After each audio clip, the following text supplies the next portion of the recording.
Nothing but a G thing. We back to it, right? Let's do it. Studio edition. That's it is. We back at it, 2022. Gonna get into this football talk. Get on this recap from these games from Wild Card Weekend, and then make some predictions on what's gonna happen this upcoming weekend. Let's make it happen. Let's get to it. What's up, everybody? J Heat Sports Media coming at y'all again with that fire, as always. Spitting the hot topics and getting the sports conversation going. Now, hopefully you caught my video from last week. I talked about the NFL Wild Card Weekend, made some predictions. Picked 6 games, went 3 of 3. Or I should say 3 and 3. Had 3 key misses that I want to talk about in case you missed the video. One being the Dallas Cowboys. Now, the Dallas Cowboys I picked to beat the San Francisco 49ers.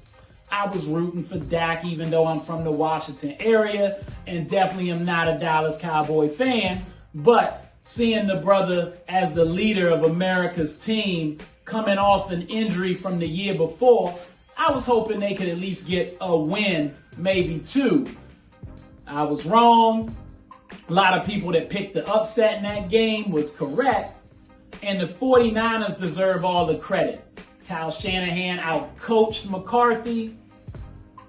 The entire 49ers team brought more energy and gave more effort than the Dallas Cowboys. They didn't make the mental mistakes out there.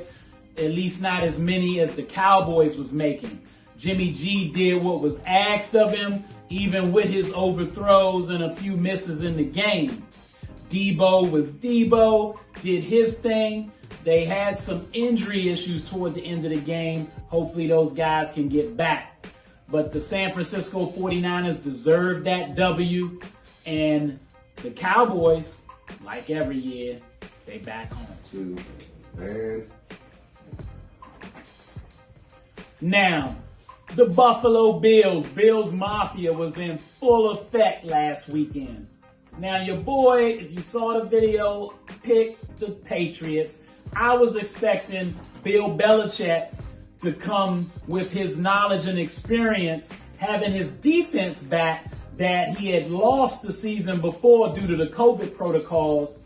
I figured the way they played this year, how strong the defense was, and the way he managed Mac Jones, only giving him what he was capable of, that game would go a little more like the first game. Now, I know there was the wind and the weather and everything in the first meeting between the two teams, but I still thought these playoff atmosphere was going to lend itself to the Patriots.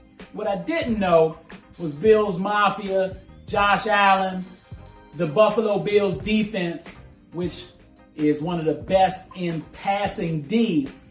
They made sure that Mac Jones and company wasn't going to be effective, and they came ready to show, and they did show the Patriots that is their division now.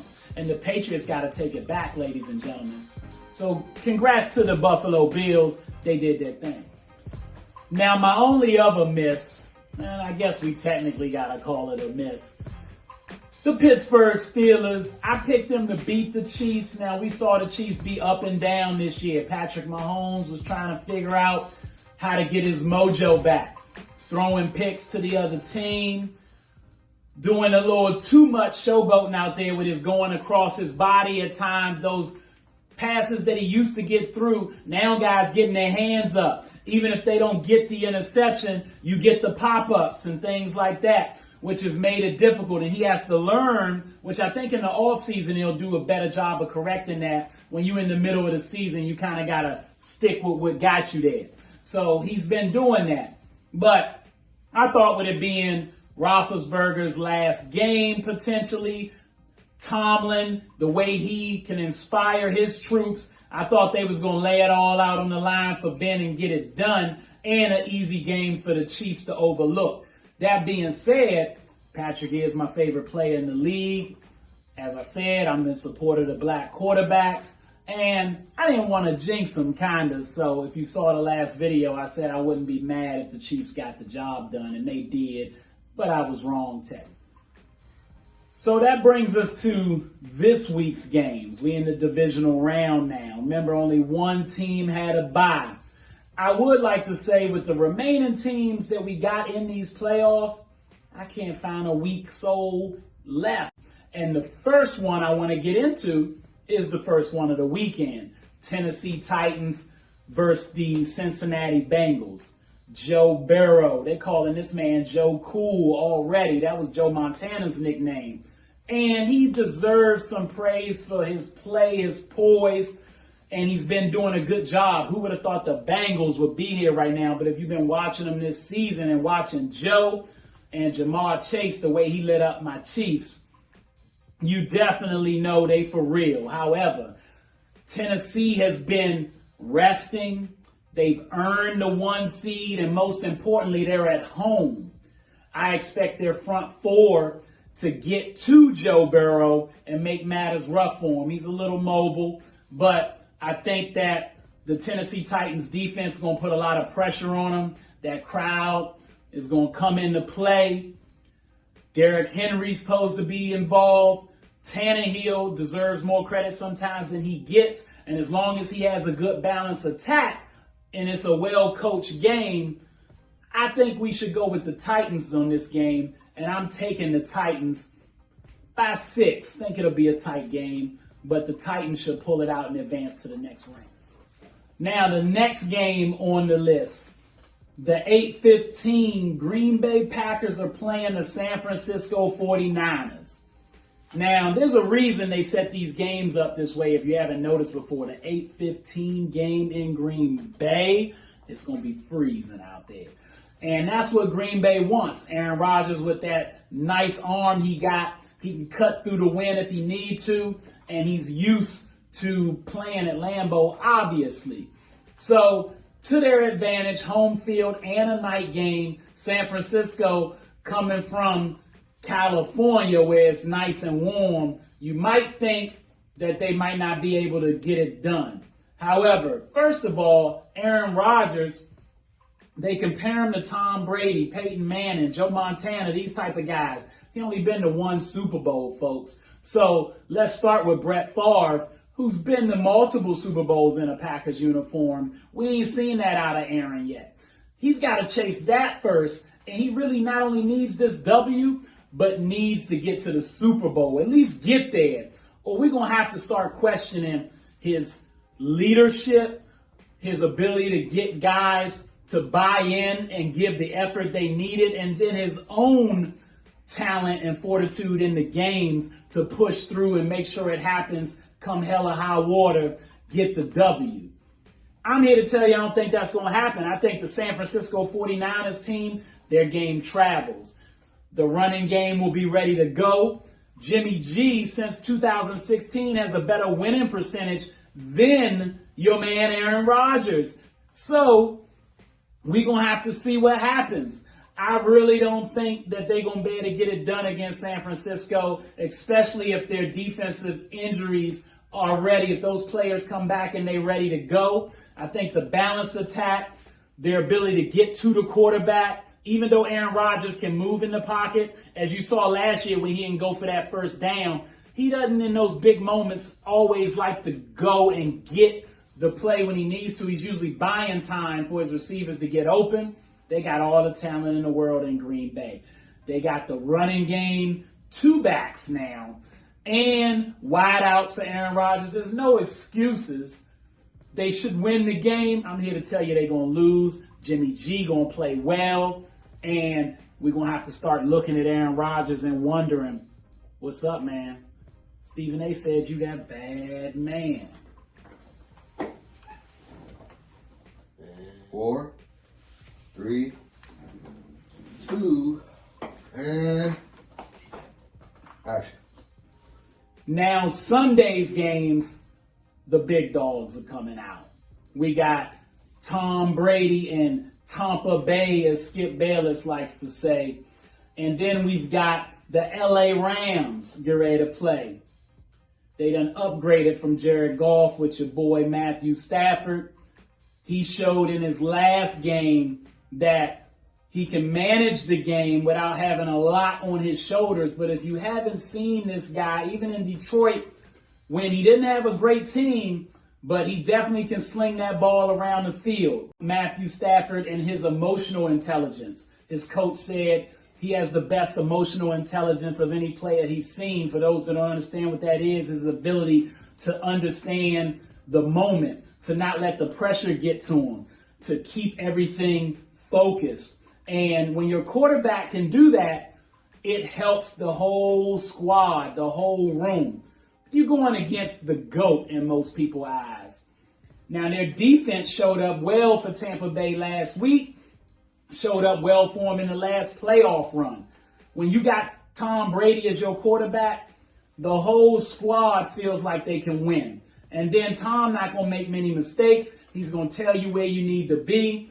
And he's going to bring that energy and effort where you can't let the old man outwork you. So I expect Tampa Bay to have the heart of a champion and to come to play. But this is my second upset pick of this weekend. The LA Rams are poised to do this, y'all. First of all, they coming from sunny California, but they only going to sunny Florida. So the weather shouldn't be too much of a factor. They beat these boys already this year, even though that was in LA.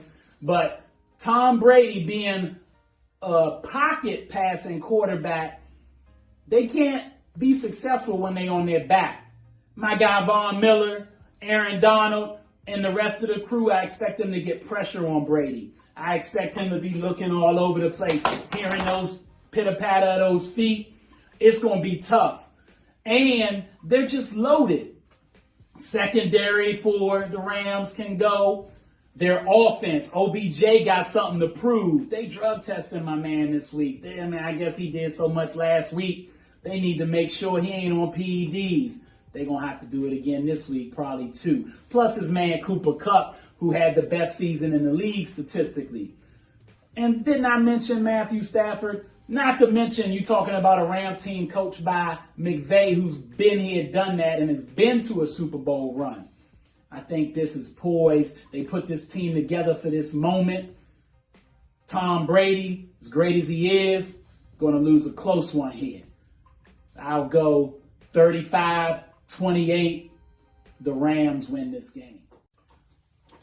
Now, this next game, the last game of the weekend, the marquee matchup in my opinion.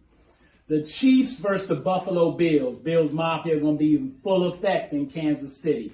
Both teams coming off great performances. You can argue the Buffalo Bills had an even better performance than the Chiefs. Josh Allen, this is supposed to be his year. This might be his year. They look focused. They have the best passing defense in the league, if I'm not mistaken, which lends itself to what Kansas City want to do. But they're going against Tyreek Hill, Travis Kelce, and of course, Showtime Mahomes. That's going to be tough. I'm here to tell you for this game, I'm a Patrick Mahomes fan, but I think this is a 50-50 matchup. And I think location has to really do with this game. If Buffalo, they're 11-6, Chiefs 12-5. If that was reversed, we was playing in Buffalo, I'm taking the Buffalo Bills. Because it's in Kansas City, oh, they coming. I think the Chiefs going to get this one done. Patrick Mahomes may have got his mojo back last week. They look focused. And quite honestly, they've been going to the playoffs and then the championship games, Super Bowl the last 2 years. So they regularly doing this. And it's getting to the point where it seems like they get motivated when the games actually matter. And now they matter. These boys are talking about it. Travis Kelce said there is no such thing as a successful season without a Super Bowl win. Forget getting there. Said if they don't get the W, we wasted this season. And I believe them. I think the Bills think they ready, think they're going to come focused. Josh Allen's going to come to play, but I think the Chiefs' defense are going to frustrate them. Spagnola's going to have some looks that might get them a little confused from time to time. He going to have to get on his feet and run, which he's capable of doing, even though he's got the strong arm. But I think the Chiefs' defense comes up big. I got the Bills scoring about 21 points in this game. They just put up 40. I got them putting 21-24, and I think the Chiefs actually are going to shock folks, have about 35-38. Let's call it 38-24 Chiefs in a statement win and starting to get the league scared that they on the Super Bowl run. Patrick Mahomes, Andy Reid, they back at it. And until somebody beat these boys, I'm picking them. All right, that's my time, y'all. Y'all know what it is. Y'all know who it is. J Heat Sports Media. Remember, you want to like, subscribe. I'm on YouTube, Instagram, at the Vault JMU414 on Twitter. And of course, what's up, TikTok? Make sure, let's get these subscribers up at 252 on YouTube, trying to get to 300. Let's get it popping. J Heat.